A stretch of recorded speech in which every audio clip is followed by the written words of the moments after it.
All right, so we're going to talk about PLC timers today. Everything we've done so far has happened in real time. As soon as you push the button, the light comes on, right? There's no timer relationship. If we look at something like a microwave oven,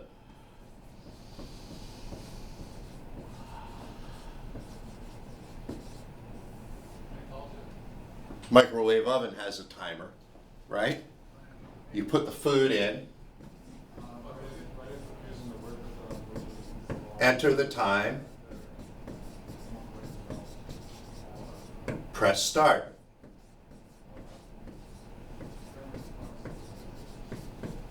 When you press start, two things happen. Number one, during the timing cycle, magnetron on. That's what gives you the microwaves. The light is on. And the whatever thing, plate rotates.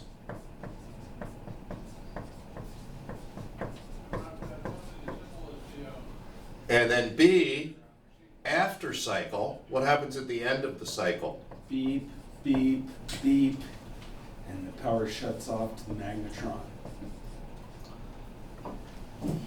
Okay, we don't have to include that though, because that's included with during the cycle. When the cycle ends, these things all end. All right, so looking at that in terms of time,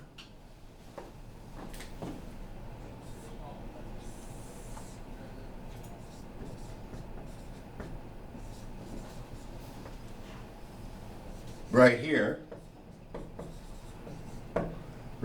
we press start, and what happens? Magnetron kicks on.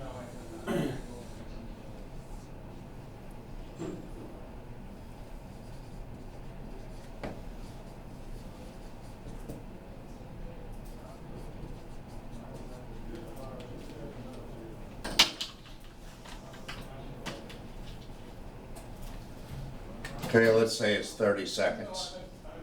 We're going to cook whatever for 30 seconds. So we press start, 30 seconds. And at the end of the 30 seconds, we have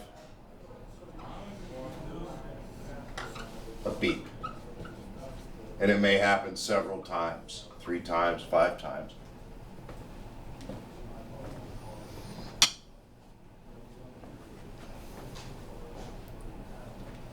So here's one thing we have to think about. 30 seconds, the number that we're entering in right here cannot be a single bit. It cannot be a single 1 or a single 0. It has to be a number. Okay? And a number is going to take up 8 1s and 0s in this example. Just for example, we could use 8, we could use 16, we could use 32. We'll keep it simple and make it 8. Okay, so this is going to be something different for us. Previously, everything we did involved a single bit being true or false, right? The switch was either on or the switch was either off. Now we have to work with actual numbers.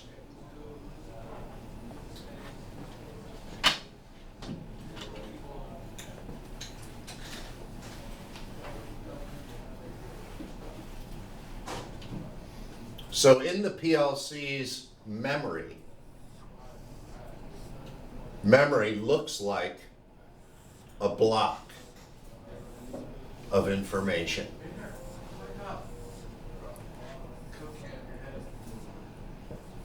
And it's divided up into groups of 8.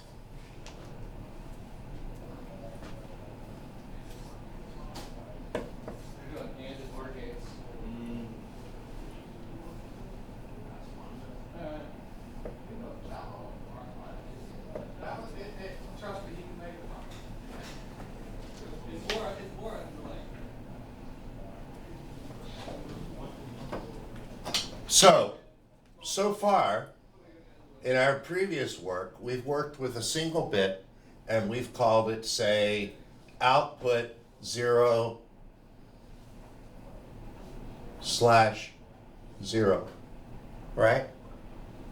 Isn't that how you've represented them in your program? Yep. Actually, I'm not right. I'm actually wrong here. This is actually 0/0/7. This one's 0:0/0. 0, 1, 2, 3, 4, 5, 6, 7. So we can access any one of those individual bits. I can also do something like this.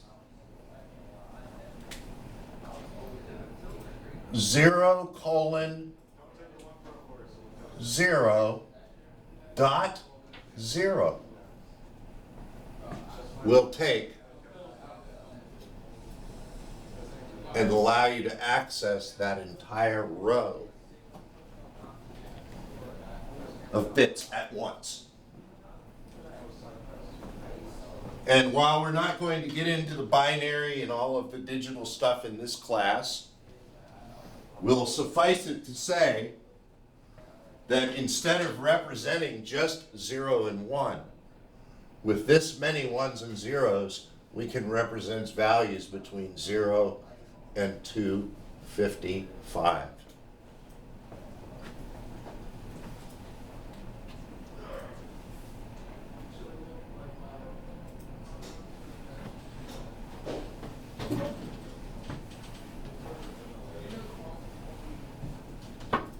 Okay, so for example,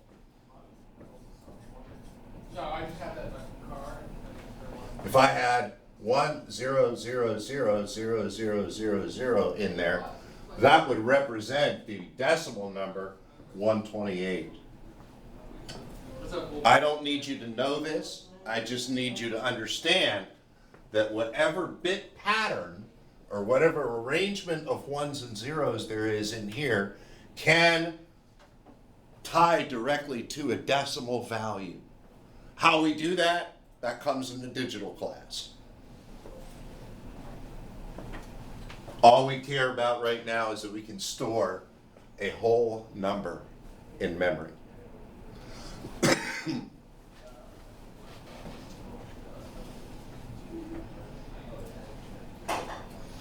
So we have a specified area of memory that we can use for individual bits. B:3.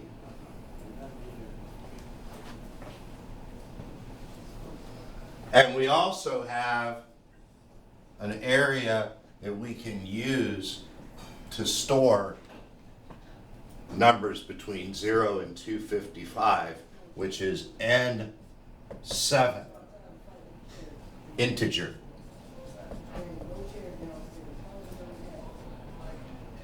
B3 for individual bits.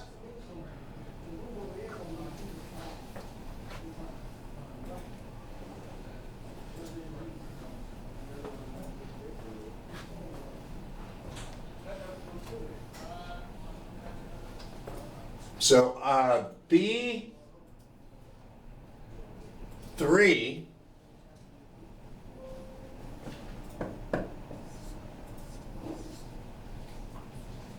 would represent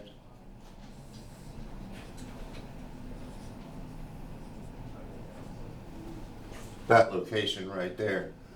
B30 bit 0. Single individual bit. Here we would use N7:0.0, and the dot indicates that we're looking at an entire row combined together to represent a number. So the slash represents an individual bit, and the dot represents a group of 8 bits representing a number. And we're going to need to know that. We need both of those. Because when it comes to a timer, we need to provide certain information to that timer to tell it how long to time and what it should do when the timer runs out. What should it do during the time that the timer is running? Right? With our microwave, our PLC would control these 3 things as well as the beep based on timing.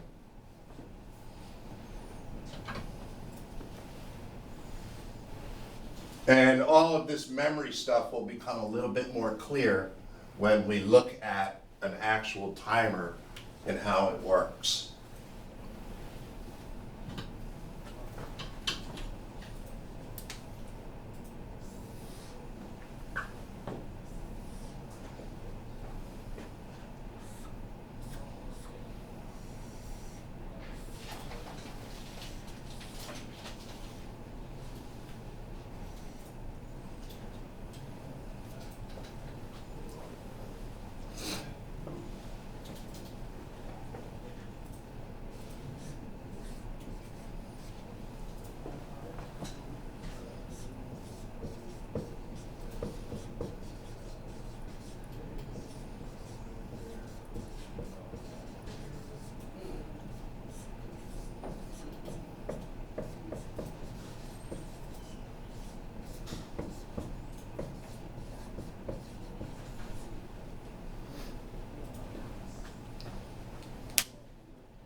If you have the software up, you can go to your little timer tab.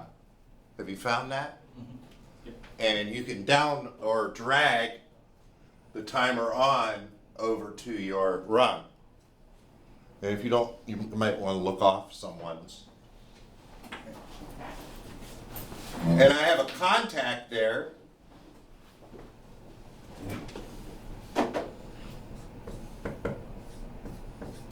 That I'm going to assign to one of the switches, I00, first one. Now, if you have the timer dragged into a rung, it brings up a box. Is that what you see? Mm-hmm. And what is the first item in the box? It says timer.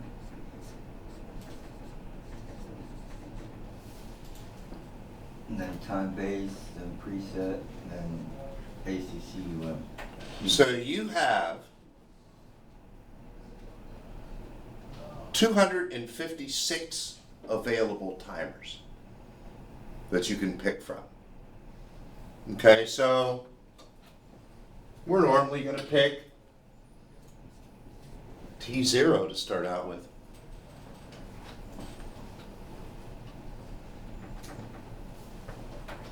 The next thing is, So how do you change it? well, if you click on it, it's going to open up a, Oh, there you go. You got double clicking. yeah, just click on the question mark. Yeah. I was just single clicking and it wasn't. So just put the number in there, 0. Okay. Next is Time base. time base, and in the simulation, It just- that is fixed. Yeah, point 1. That means that that's what your timer is going to count. Tenths of a second. And Then you have a preset, right?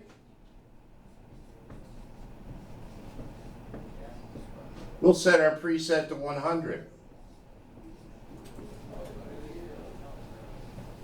And that means, listen up, this is important. It's going to count 100 tenths of a second. So 10 seconds. So it's going to be a 10-second delay. The time base is, what are you counting? Okay, so we can get more accurate here. We could go down to a tenth of a second. Could be as accurate as a tenth of a second. In the actual version of this software, which we use to program our stuff, you can change that value. But in the simulator, it's just a limitation of the simulation is stuck at 0.1. So you have to multiply all of your times by 10. So this will be a 10-second timer. What's next? Accum, ACCUM, probably accumulated or accumulation. I don't know what the sense was. Okay, so as the timer starts to count, this number will go from 0 to 100. Okay? Okay.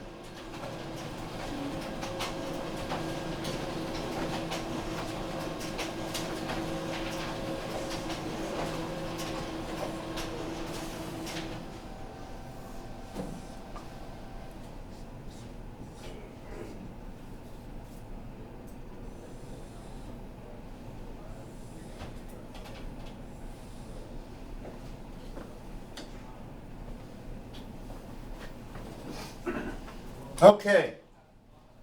When we press the button, the timer will start timing. And you'll see this number accumulated go from 0 up to 100. You have to hold the button. Unless you latch it. Yeah. So as long as it's receiving energy, it will continue to time.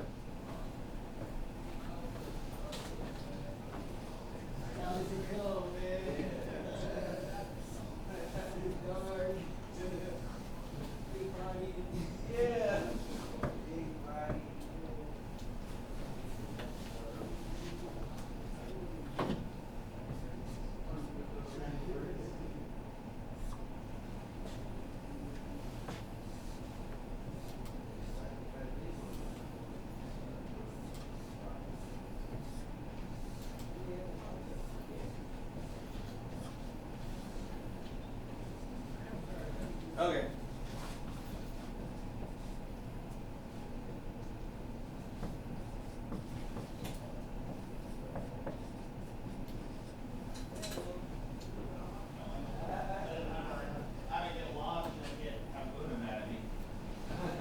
Okay, I'm not going to guarantee that this is going to work when you put it in exactly as I have it, but it'll be a good starting point.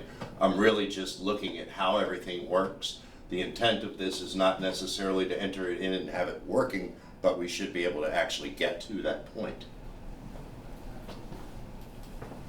So what's happening? Well, one of the bits that's associated with your timer is the TT bit, which stands for timer timing.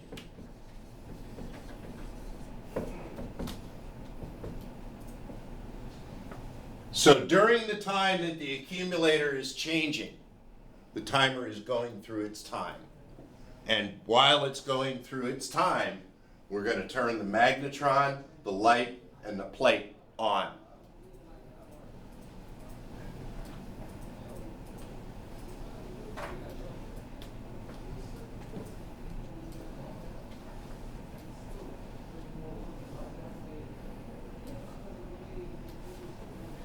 Right, and that is a slash address because it is a single bit. Either the timer is counting time or it isn't.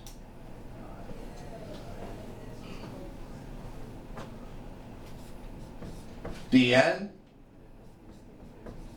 So is that just how you would enter in the address for it? /TT? Well, you have to use the T0 colon, or T0, T:0/TT. Okay. I think it might actually be T4:0/TT. So you have to use the 4 in there, I believe.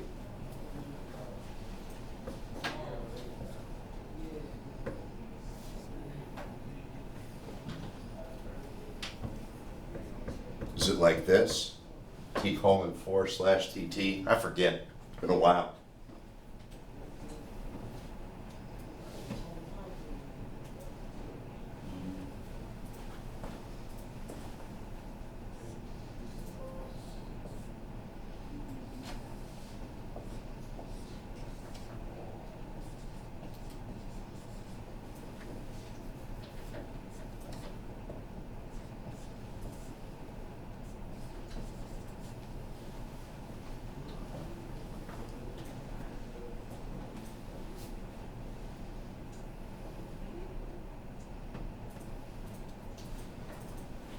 No, you know what? I think it's the way I had it originally. T4:0/TT and T4:0/done. That's what it should be. I'm brain farting. All timers are stored in a big bank of memory called T4. It's right after B3 and sometime before N7. So now we can start the timer.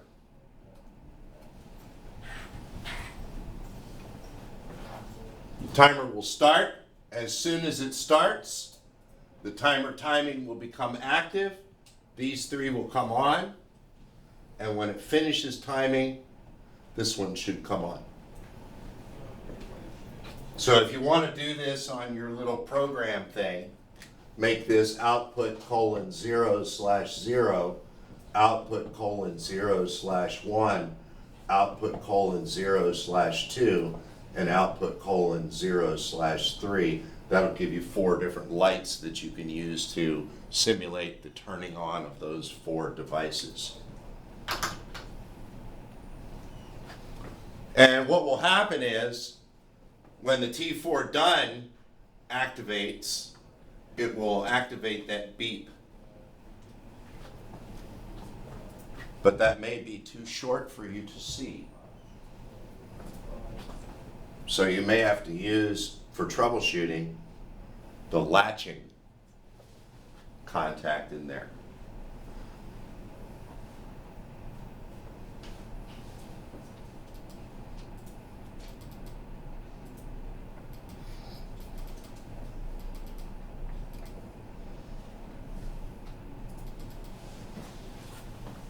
So I guess this would actually, timer is going to be T4:0.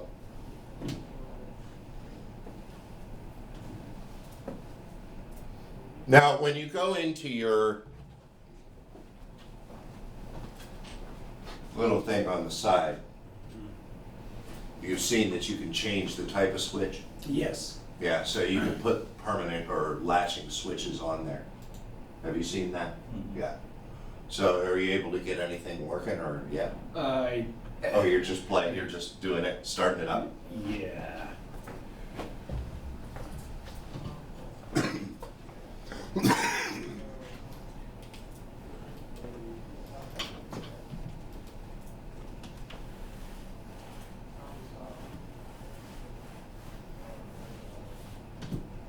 So the way this is all laid out,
so we're working in this area of memory.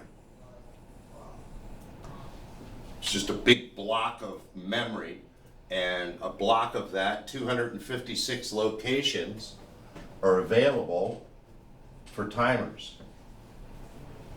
256 locations we'll find are available for counters when we talk about those next. So all this memory is just loaded into a big stack, and all of those ones and zeros are just stored in that big stack. Sometimes they mean individual bits, sometimes they mean larger numbers, depending on what we're doing with them.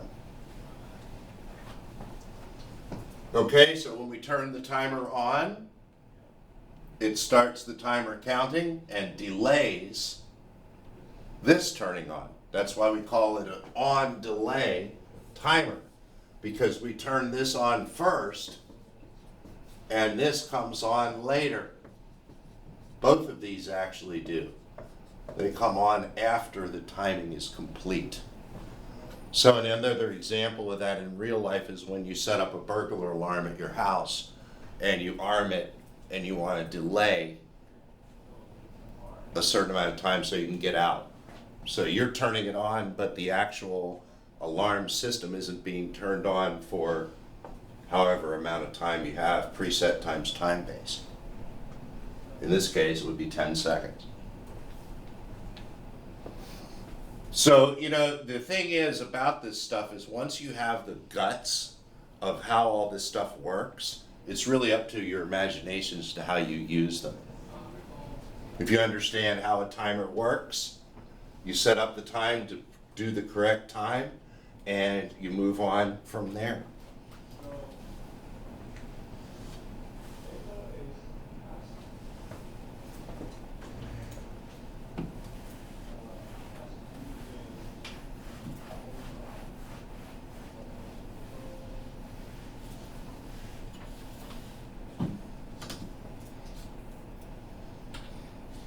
So this is a microwave oven, right? Basically. Let's say, for example, that the people that make the microwave oven decide that we want to have not just the beep at the end, but we want to have a beep at 5 seconds so that whoever's cooking knows it's just about to be done. Can I do that with this? Would you have to add another timer? Nope. No?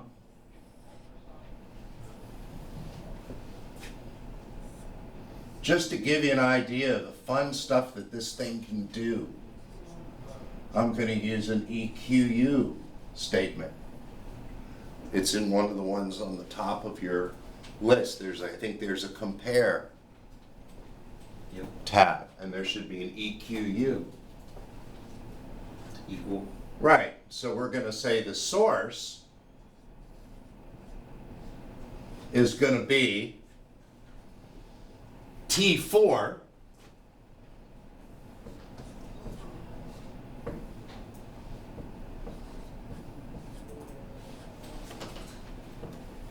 keep getting this wrong. Accumulated value. And source 2 will be 5.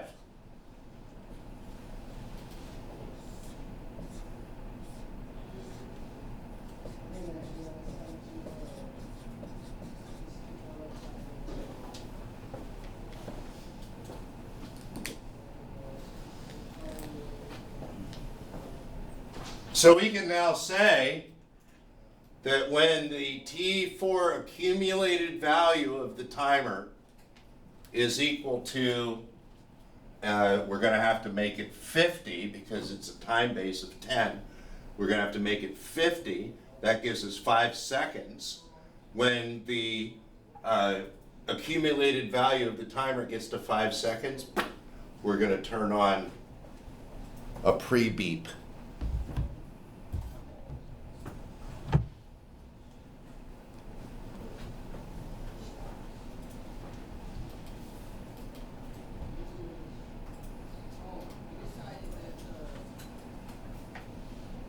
So we can use or pick off any of the data off that timer anytime we want.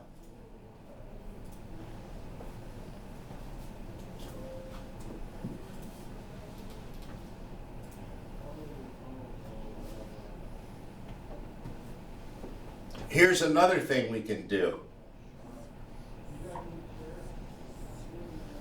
On your number simulator or on your input simulator, you have digits, right? Yep. What input is that? I should say I5 or something? Yep, I5.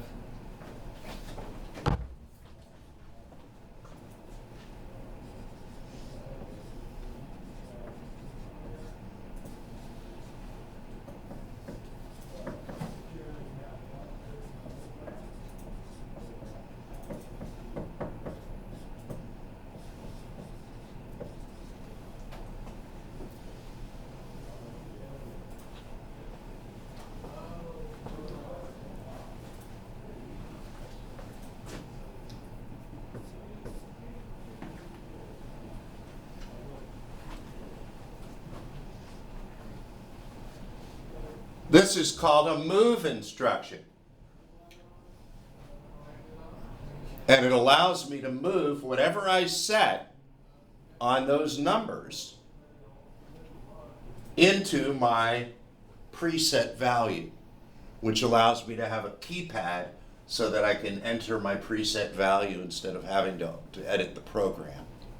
So if I have a keypad, which you have a simulated keypad there, you can set your time on that keypad, and when it executes this instruction, it will move whatever you have in input 5 on the keypad, it will move it into the destination as soon as you press whatever button that you have assigned for that.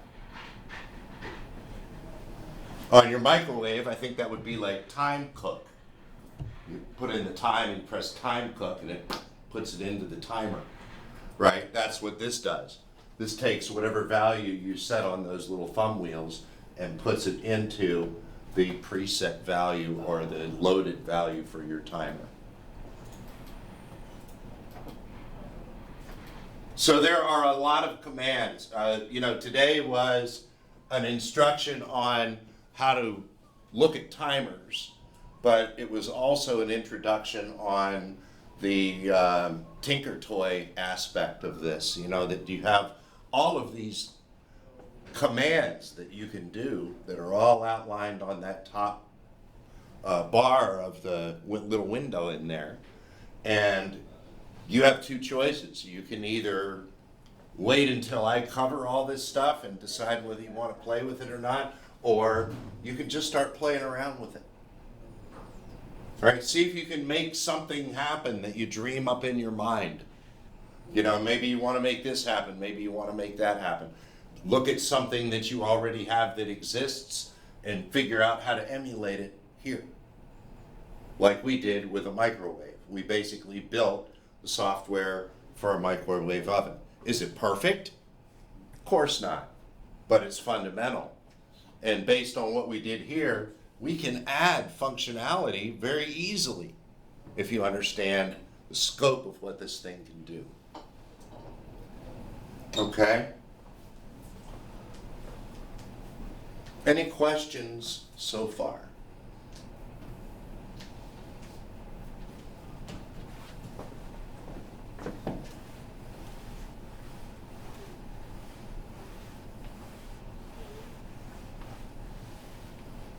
So timer on looks like this.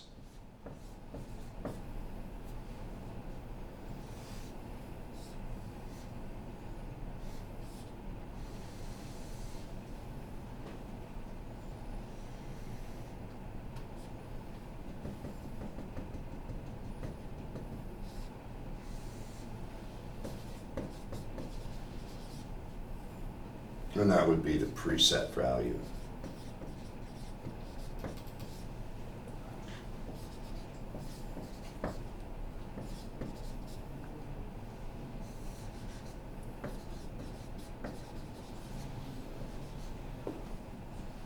Okay, time on this axis. The timer, the button or whatever happens, gets pushed and released. The timer starts. And a certain amount of time later, we end up with the on happening.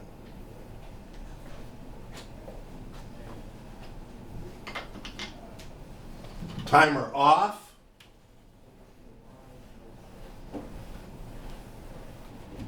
Looks like this.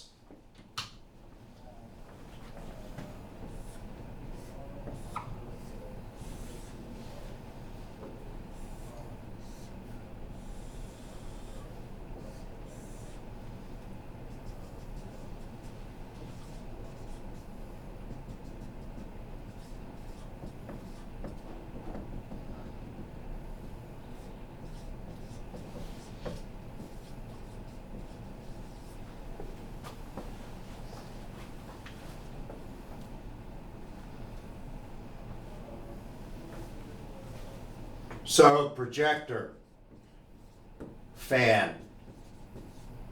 When we turn the projector on, which we don't have one in here, but when we turn the projector on, the ventilation fan comes on immediately. Once we're done with the projector, we turn the lamp off and the fan continues to run for some certain amount of time until it turns off. You see that a lot, especially when things have to cool down. Cars have those in their radiators now, although in some cases it's not so much a factor of timing, it's a factor, we can also use a temperature sensor to decide when a fan should turn off. But not in this example. In this example, it's going to be on for a fixed amount of time. Unless you got an old school car and your fan's belt drive. Yeah, well then you better hope that you've got a good thermostat. So my fan doesn't come on until it gets to 225 degrees. Well, that's hot. It is. And it only come on like 2 or 205. Well, I put a 180 thermostat in there, so it never gets anywhere near there. But nonetheless, we have two different types of timers, timer on and timer off. I'm sure you can think of examples or look at examples of both of these. They're both programmed exactly the same way, using that same block. And as a matter of fact, we can use the same timer to turn on and off by accessing it multiple times in the same program. But with 256 timers, you should have enough to accomplish pretty much anything that you need. And if you need more timers, then you have to buy a module that contains more timers that you can attach to your PLC, and that will allow you to expand it. So you can expand it, add more stuff. Okay, so timers are important for a lot of different things. They allow you to schedule things with your PLC. They allow you to do things on a time basis. What kind of things would we do on a timing basis? And I think really the best discussion to segue into here is, do we use time or measurement?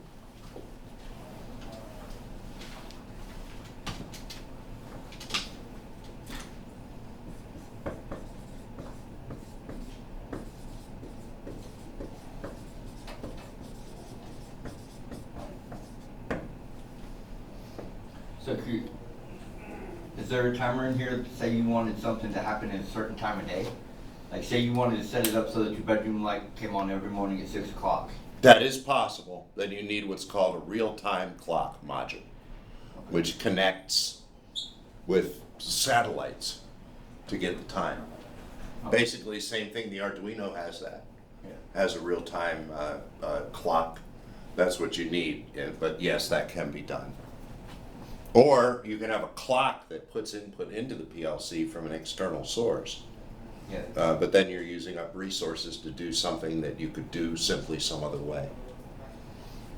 So timer measurement, what do we mean by that?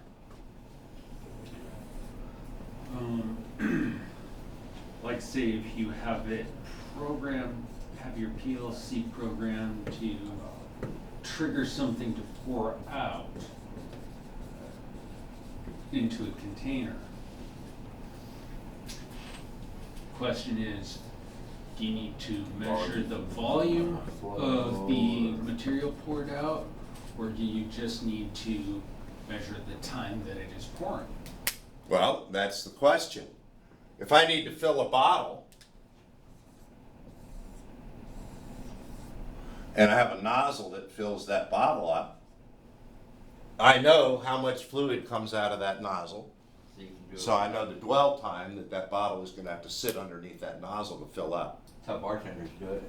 right? Yeah, that's how bartenders do it. They do it based on time, right? Well, what happens if there's a malfunction? A little piece of something gets caught in here, Changes your flow rate and your bottle changes the flow rate, right? And then the bottle doesn't get full. Or the viscosity of what's coming in changes. You know, you're doing Caro corn syrup and they got a light batch, you know, a little bit extra came in. Well, if it's gonna overfill. it's gonna overfill. So, you know, that may not be the best way to do it. What might be better is to put a light here and a photo transistor here, which sees the light going across and says full.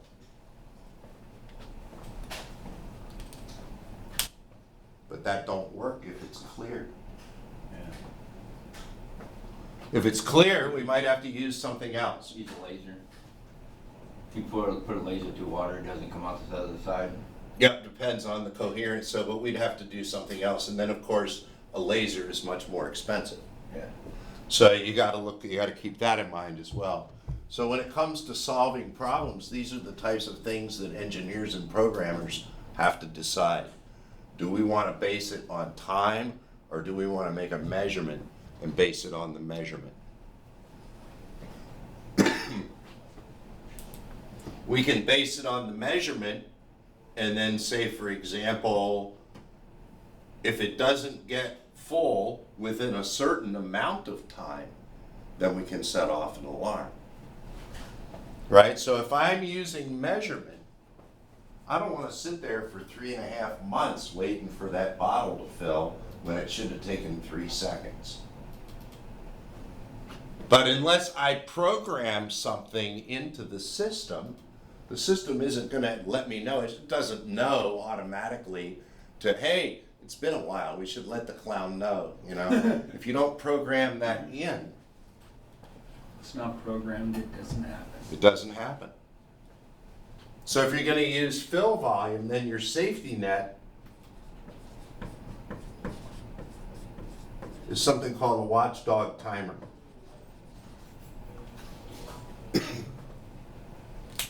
So if it's not full within a certain amount of time, it triggers an alarm. Right. If you don't get your, my wife has a hoity-toity clothes dryer, and if you know, it beeps when the clothes are done. But if you don't get them out before a certain number of beeps happens, it turns it back on and tumbles it. Right? So there's a certain amount of time. So it's like it's measuring. It knows the clothes are done by sampling the humidity in the air inside the dryer. That's how it knows to turn off. Right? Once it's turned off, it goes diddly diddly diddly, right? Oh, it sings. Yeah. And if you ignore the diddly, if you ignore that, then after a while it's like, ah, shit, well, I don't want the clothes to wrinkle, so it turns on, tumbles for 30 seconds, and then goes diddly dee, and it goes through the whole process. I don't know how many times, we've never tested how many times it goes through that process. But alarm clocks do the same thing. If you don't wake up the first time the alarm goes off, it eventually shuts off, but then 10 minutes later it's right back at it again, right? So, hey, nobody pushed the button within a certain amount of time, so the watchdog timer says, send the alarm again. So we can actually use both of these together. We use one, the temperature, or the fill level, or whatever, and then as a secondary, we use a watchdog timer to make sure that if there's a bad sensor or something, that we're not just sitting there waiting, right? Idle machinery costs everybody money.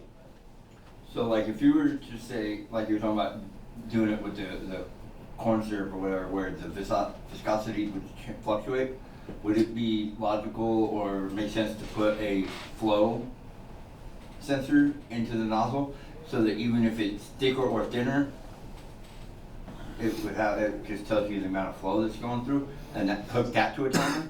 Well, So that if it's getting this much flow for this long, then you know your bottle's full?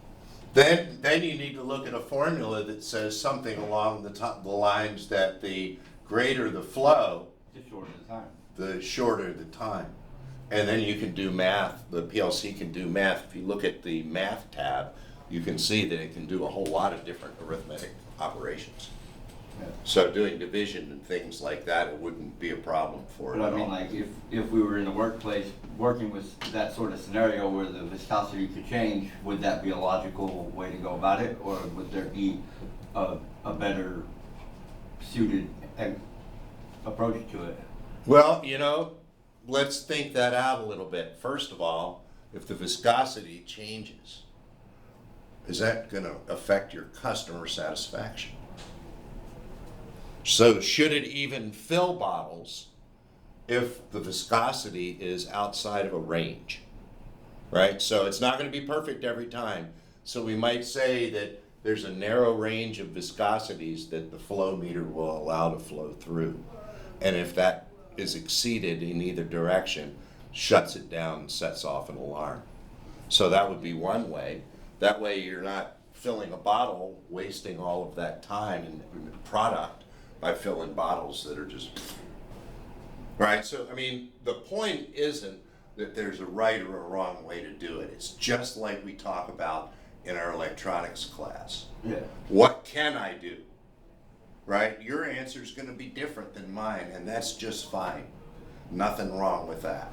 Just like driving to work. Sometimes there's advantages and disadvantages to either approach, but they all kind of balance out. If I take I-5 every day, it's going to be some days I'm going to get here later than others. If I take a different route, it's going to be different days, but it'll be the same result.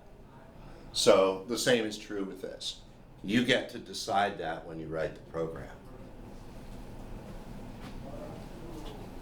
That's a good question. Anybody else have any questions on what we've done? We've talked about timers, so we now no longer have to do things in real time. We can program our timers, we can get information from our timers during the process. And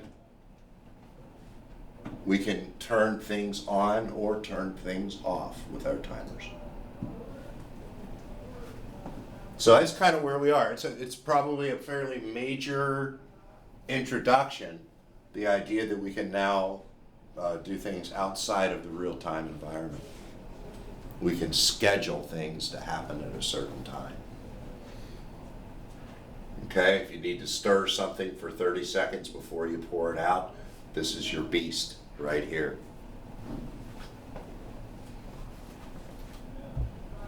Okay, if you look at the box project, theoretically that box project could be done with timers. You could figure out how long it takes to fill the box, program that in the timer, but why would you do that if you have a sensor that indicates when the box is full? Clearly, they've gone to the measurement instead of the time, right? So, again, what happens if the box doesn't fill? I don't believe there's a watchdog timer built into that program. So it's not really necessary to do that anyway. So play with that program. If you can't get it to work, move on. Don't spend too much time on it, but play with it. Use it as a sandbox. All right, tomorrow we are going to spend some time. It's my choice, I guess. Thursday is instructor's choice. So we're going to spend a little time going over powers of 10 tomorrow. Milli, micro, all that stuff. I think everybody has probably not the facility with that they would like. So I'd like to spend a little bit of time with that. And that's the plan. Did you guys mostly get your circuits working? Good. Can check those off then. Ha ha. I am going to be, by the way, I had a look at the list of assignments for the 111, 114 class. There's a lot of stuff in there in those ETCA I modules. There's a lot of them. I'm gonna cut that back a little bit. There's some stuff in there that we really don't need to cover anymore. So I'm going to cut that back just a little bit. So stay tuned to those. Hardly anybody has done any of the assignments yet.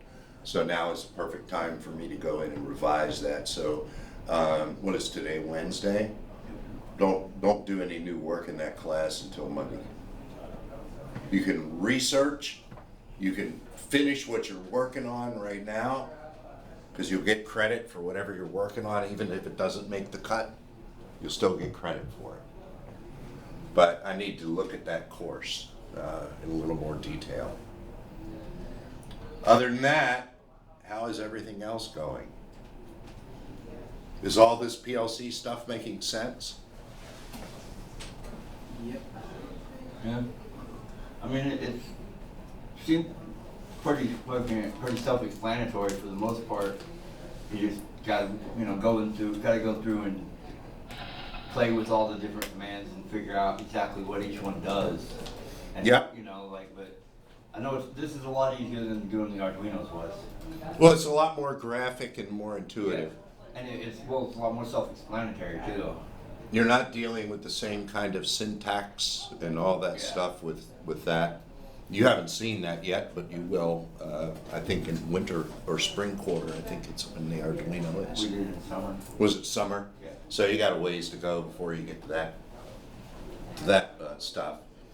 But yeah, this is a lot easier because it's really logical. When you look at ladder logic, it's really logical the way it's laid out by rungs. Whatever happens on the left side of the rung has to be true in order for the right side of the rung to be true. So it's just nothing more than a giant if-then arrangement. If the left side is true, then the right side's going to be true, right? So not much to it when it comes down to that. It's actually And all you gotta do to make simple. it sequential is add the left side of the rung above it or the right side of the rung above it into the left side of the rung below. Yeah. And then you've got a sequential system set up. So the majority of the work is understanding the problem and being able to somehow take that problem and break it down into a specific set or procedure that you can use PLC commands to solve. And a lot of that comes with just a statement like we did at the very beginning. How do we want it to work in English? What should a microwave oven do? You put the product in, put in the amount of time, press the start button. All of those things can be entered into a PLC program because you have the ability to enter in the amount of time. You have the ability to have a start button. You have the ability to have a display and display the time remaining. We could do that as well. Yeah, see, I wish I'd have thought about that when we were doing the garage door one. To sit there and be like, make a little checklist. Okay, this is everything I needed to do before I started. Because when I was making the program, I kept like, okay, wait, no, that's not doing that. So I got to go back in and change it up some. If I'd have just had that checklist, then I'd have been able to build the whole program in one go and been like, okay, now I've got this is up, on there, that's on there, that's on there, that's on, and then you know what I mean. So it's not so much trial and error if you make a checklist of everything you needed to do. Everybody gets bound up in programming. It's like, oh my God, I got to learn programming. Oh Jesus! But the truth is, we run programs all day, every day. Anytime you make a list or a checklist of here's the shit I need to do today, you've written a program. You're going to go through that program, and there may be things in there that have timers, right? You go to the doctor's office and there's going to be at least a 30-minute wait or something, or to go to the pharmacy. What are you going to do during that time? How are you going to check and make sure that it's your time to, so I mean, you run programs every day and you work with yourself to make those programs more efficient, right? So you may say, well, I gotta go to Walmart, I've gotta go to Tractor Supply, and I've gotta go to, I don't know, ABC Rentals or whatever. Well, two of them are right next to each other. So you're not gonna go to one, go to the far one, and then come back. So you rearrange your program. Programs don't have the ability, at least PLC programs don't have the ability to be recursive that way. All they can do is what you tell them. So the program is only gonna be as smart as you are, right? So the other thing to keep in mind is that programs take a certain amount of time to execute. And that will probably be what we will talk about next time, is the PLC scan cycle. And depends on where we get tomorrow. If we get to the point where we realize that the powers of 10 thing is simple and everybody's got it, then we'll segue into talking a little bit more about this stuff. If not, then we won't. Does that seem reasonable? All right, well, how are we doing on time? 10:04. All right, we're done for today. If you guys want to continue to play with your circuits, go ahead. If not, see you tomorrow.